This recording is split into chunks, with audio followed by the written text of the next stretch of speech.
반갑습니다. 허명 목사입니다. 신앙생활하는 중에 가장 기뻐했던 순간 중에 하나는 회개할 때입니다. 비록 눈에서는 회개의 눈물이 흐르지만 마음속에는 감사와 평안과 기쁨이 충만해지는 순간입니다. 죄가 죄인 줄 모르고 세상에서 내 마음대로 살던 사람이 회개하고 주님을 영접하는 순간은 아름답습니다. 하나님의 품을 떠나서 내 힘으로 살아보겠다고 하던 사람이 하나님과 죄로 막힌 담을 헐고 하나님의 품을 찾는 모습은 아름답습니다. 주님의 제자라고 하면서도 내 욕심대로만 살고 성령님을 슬프게 하고 다른 사람에게 근심을 안겨주던 사람이 회개하고 새 인생을 사는 것은 하나님을 기쁘시게 해드리는 가장 큰 선물입니다. 예수님의 말씀입니다. 죄인 한 사람이 회개하면 하늘에서는 회개할 것이 없는 의인 99으로 말미암아 기뻐하는 것보다 더 하리라. 회개한 심령을 하나님께서 받으신다고 했습니다. 회개한 사람은 다른 사람에게도 나 자신에게도 큰 기쁨을 안겨줍니다. 그러나 회개하지 않으면 하나님과 나 사이를 죄가 가로막고 있기에 평안을 누릴 수 없으며 하나님의 사랑이 나에게로 흘러 들어올 수 없는 것입니다.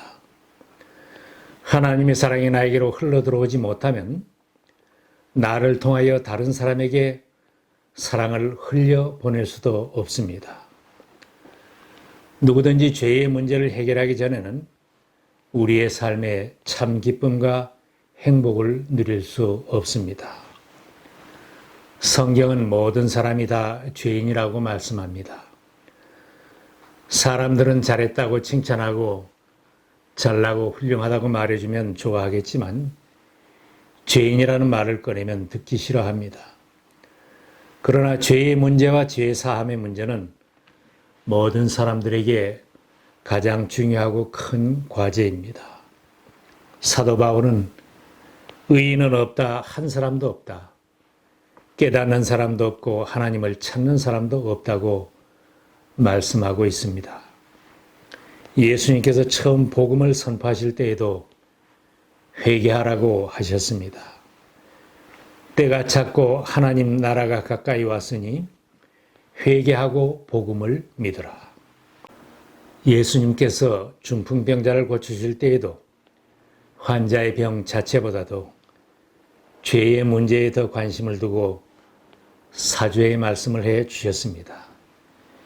이 사람아, 내 죄가 용서받았다. 사람들 중에는 자신이 의로운 줄 생각하는 사람이 많이 있습니다. 내가 무슨 죄가 있나 반문하며 자신은 의롭다고 하는 사람도 있겠지만 하나님의 법에 비추어 보면 모든 인간은 부족할 수밖에 없습니다. 하나님의 법에 온전히 순종할 수도 없기에 죄인이 아니라고 할 사람은 없습니다. 성경에 말씀합니다. 우리가 죄가 없다고 말하면 우리는 자기를 속이는 것이요 진리가 우리 속에 없는 것입니다. 사람이 선을 행할 줄 알고도 행하지 아니하면 죄니라. 죄를 짓는 사람마다 불법을 행하는 사람입니다. 죄는 곧 불법입니다. 믿음에 근거하지 않는 것은 다 죄입니다. 성경 말씀처럼 모든 사람이 죄의 문제에서 자유로울 수 없습니다.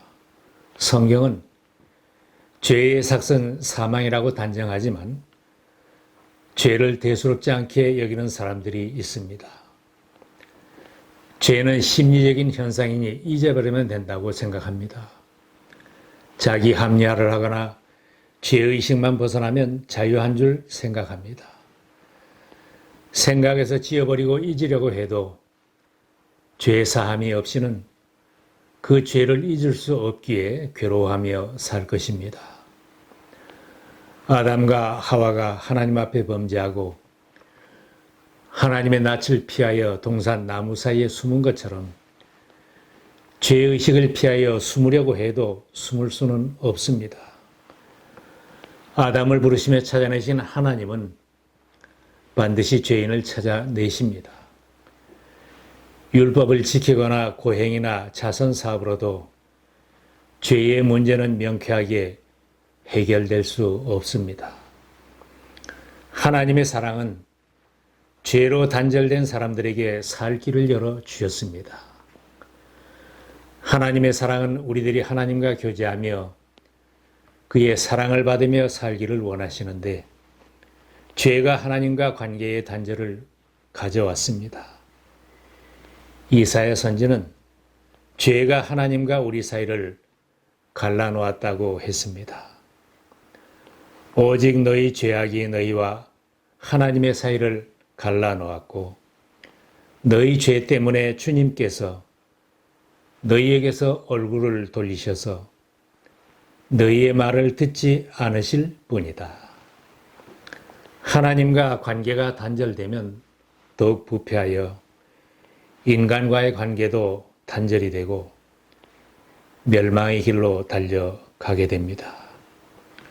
사도 바울이 로마서에서 묘사한 모습은 하나님을 떠난 오늘의 사회상과 같습니다.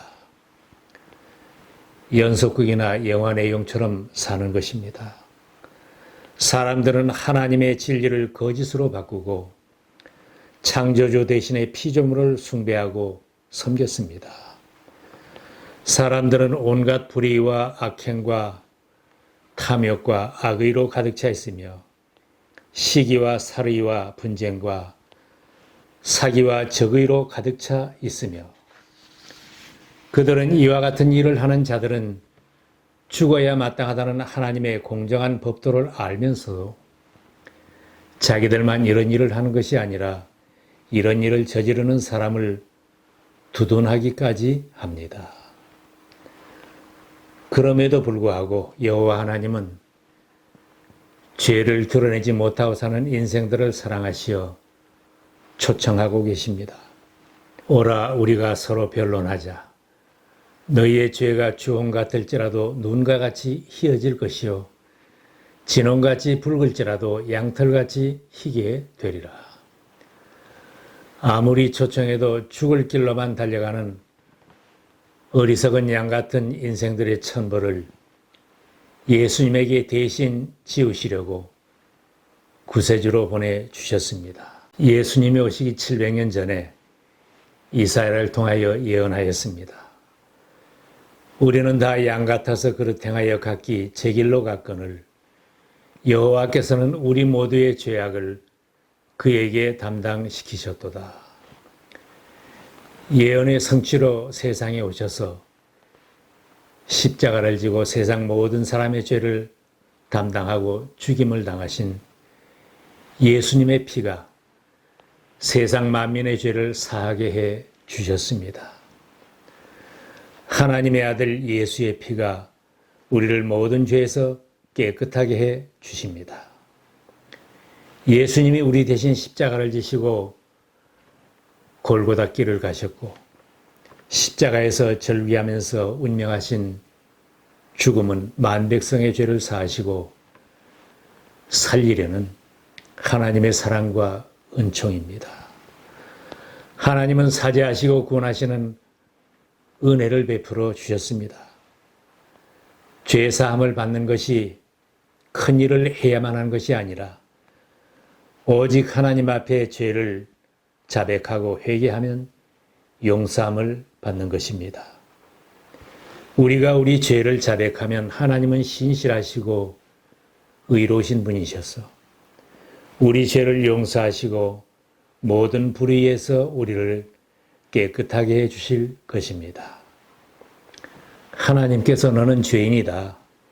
잘못했다고 하신다면 예, 나는 죄인입니다. 고백하기만 하면 용서함을 받는다는 말씀입니다.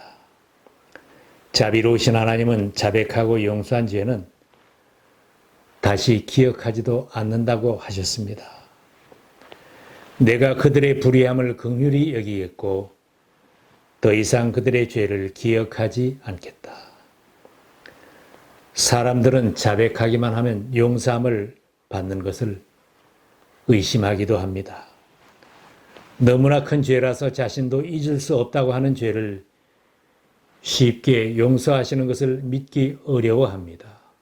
그러나 이미 용서하신 하나님은 다시 기억하지도 않으신다니 큰 은혜입니다. 하나님의 사랑을 의심하거나 과소평가하지 말아야 합니다.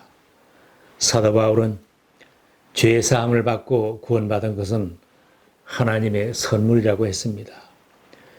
여러분은 믿음을 통하여 은혜로 구원을 얻었습니다. 이것은 여러분에게서 난 것이 아니요 하나님의 선물입니다. 죄를 고백한 사람은 하나님과 화목하게 지내며 사랑받는 자녀들로 그 사랑을 공급받으며 살아야 합니다. 나의 죄를 대속하기 위해 죽으신 예수님을 나의 주님으로 영접하고 하나님의 자녀로 살아야 합니다. 영접하는 자 곧 그 이름을 믿는 자들에게는 하나님의 자녀가 되는 권세를 주셨으니 하나님은 질투하실 정도로 그 백성들을 사랑하시기에 백성들이 타락한 채로 죄 가운데서 사는 것을 언제까지나 용납하시지 않습니다. 회개하지 않은 죄에 대한 심판은 반드시 있습니다. 하나님의 사랑을 많이 받은 이스라엘을 회개하고 돌아오라고 많은 선지자들을 보내신 하나님은 끝까지 회개하지 않고 돌아오지 않은 백성들을 보면서 내 마음이 병이 들었다고 탄식하셨습니다. 슬프다 나의 근심이여 어떻게 위로를 받을 수 있을까? 내 마음이 병들었도다. 끝까지 회개할 줄 모르는 이스라엘을 가나안 땅에서 쫓아내고 적군에게 다 빼앗기게 하고 포로로 넘겨주신 것은 하나님의 심판이었습니다. 죄에는 값이 있습니다. 그것은 사망입니다. 하나님 앞에 죄를 자백하고 돌아오는 것이 살 길입니다. 오늘 이 시간이 구원의 날이요 은혜 받는 날이 되어야 합니다. 아직 회개하지 못한 죄가 있다면 죄를 마음 아파하면서 용서하시는 하나님 앞에 모두 자백할 수 있기를 바랍니다. 고난주간에는 주님의 십자가 앞에 모든 죄의 짐을 다 벗어놓고 가시기 바랍니다. 용서하시는 아버지 품에 돌아와서 모든 죄를 용서받은 하나님의 자녀들로 당당하게 살아가시기 바랍니다. 베드로는 예수님이 체포되어 신문받으실 때에 사람들 앞에서 예수를 모른다고 3번씩이나 부인했습니다. 주님과 눈이 마주친 그는 주님이 내가 부인할 것이라고 하신 말씀이 생각나서 슬퍼하며 통곡했습니다. 통곡하며 회개했던 베드로의 모습은 아름다운 모습입니다. 주님은 회개한 베드로를 회복시켜 초대교회 사도가 되게 하셨습니다. 하나님 앞에서 죄 때문에 근심하고 회개한 심령들을 주님은 일꾼으로 쓰십니다. 2021년 고난주간에는 우리들 각자가 믿음의 새로운 결단을 할 수 있기를 바랍니다. 하나님의 사랑과 복이 나에게로 흘러들어와 다른 사람에게로 흘러가는 체험의 기쁜 소식이 꼭 전해지기를 기원합니다.